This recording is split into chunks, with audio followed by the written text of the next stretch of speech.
Test di riciclaggio scarti elettronici macinati. Materiale contenuto: rame, alluminio, ottone, zama, plastica, legno.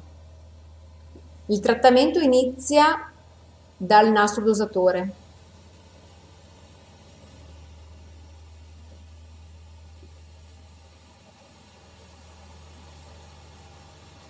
Prima uscita metalli di grossa taglia, prima del trattamento con mulini a martelli.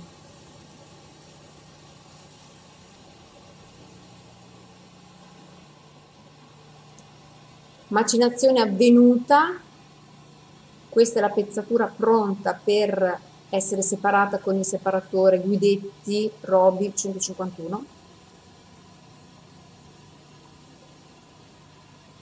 Uscita anteriore metalli misti.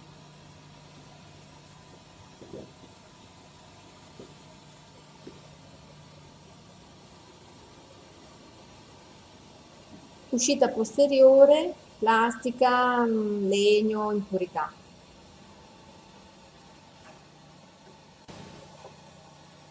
Ultima separazione sulla multitavola Guidetti S15, separazione in rame da alluminio.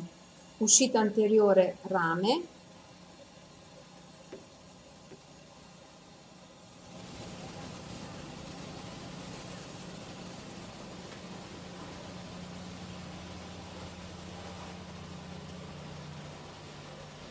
Uscita posteriore alluminio, che ha assunto il colore del rame per il contatto durante il trattamento, ma si tratta di alluminio purissimo pronto per il mercato.